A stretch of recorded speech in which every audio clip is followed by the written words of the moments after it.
Okay, so let's do a little test here. Let's see if we can use one command and get two behaviors out of it. Can we get both a recall and a follow out of a recall command, out of C or me? So what we found is that we actually can. We can get a dog to do a nice recall, and we can also get a dog to do a nice follow.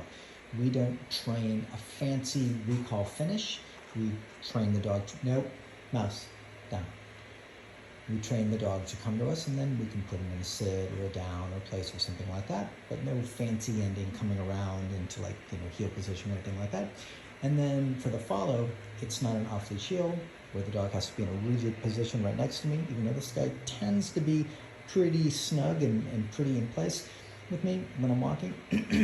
But he just needs to be in a bubble that starts at my feet and then moves behind me, right? So he can be 2 feet to my left, he can be 2 feet to my right, he can be a couple feet behind me in a follow, but he can't be in front of me. And so that's really the only rules to follow. The question is, can we get both of those out of one command? For a lot of folks, it seems like it wouldn't make sense, but if you think about it, a recall is come to me, and if I'm moving, a recall simply means come to me. I'm a moving target instead of a stationary target. Let's check it out. Mouse, come. So it's got an e-collar on, but I'm not using it right now.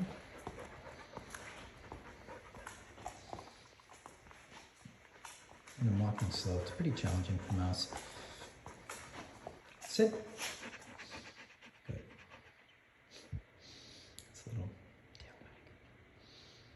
Come. Place. Good. Now I'm going to have him recall to me as I'm moving. So this is a recall to follow.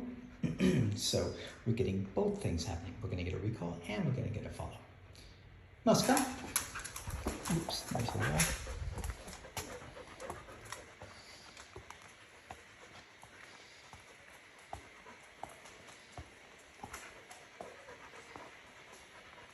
There's your heads up there. Very nice. Sit. Come.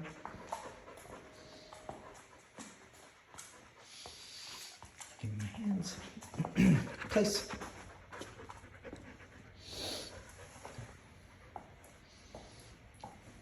So now we'll do a longer one.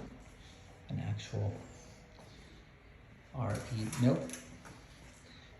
R-E-C-A-L-L.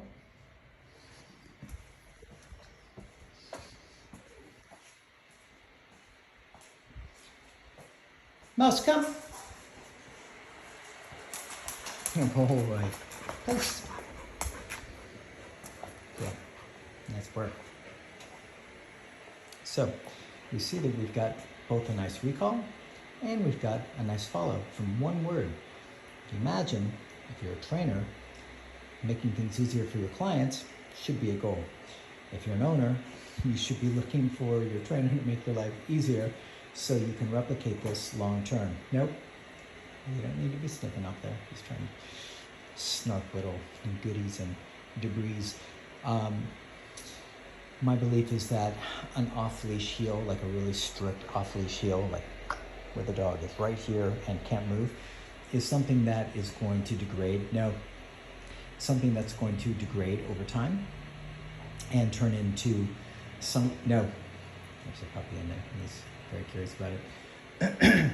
So it's going to degrade over time. It's not going to be something that's going to be replicable in the long run. So I don't want, no, mouse, hold it together. There's puppies here, there's puppies here, it's puppy heaven. So I don't want to train something that I think is going to degrade and turn into something messy over time. I would rather train, and I'll say it, like I'd rather train something that's meant to be messy because it's a functional messy, right? A nice bubble next to me or behind me, hey, that's great. And that's what clients are looking for. They don't need some rigid, competition heel, unless they want to do that. Of course, that's their prerogative. But our clients aren't typically looking for anything like that. Whoa, got a whole leg thing. So anyways, we'll do another little jaunt. And what I'll do is we'll do another recall to place, and then we'll do a follow. If I can not trip. So one command, two behaviors. Mouse, come. All right. Place. Nope. Place. You know that. So now we'll do a recall to me while I'm moving. Mouse, come.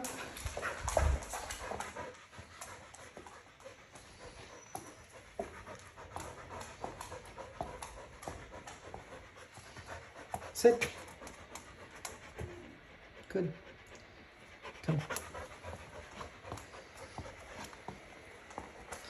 Remember no leash, nothing up my sleeve. Let's bring them in here, and we'll just wrap up on this place. Place. Nope. Mouse. Place. For some reason there's more on that mat. Something about it. That little tinkle or something on it. Anyways, so two commands. I'm sorry. One command, two behaviors, believe it or not. So that's it being demonstrated. Like I said, he tends to do a much more consistent, more rigid, what would typically look like an off-leash heel that would be trained, but we haven't trained him to do that. That's just where he's put himself, and we're perfectly okay with that. And of course, if we're out on a trail or something like that, or on a hike, it's going to be looser because he's going to be more distracted. This is just him being inside the house, and so it's an easier thing. But we'll do one more. I'll put him on the other place since he blew that one twice. Let's make sure he's got his stuff together. Mouse come. And this one's a mess over here. Place. Great. So, nice work from M-O-U-S-E. Strange name, but good guy. But boy, has he got a busy brain. Anyways, so that is recall being used, or the recall command being used for both a recall and also being used for a follow. And so just kind of an interesting little thing, something to play with. I'm not saying you have to do it. I'm not saying it's the right way. I'm not saying the other stuff is wrong.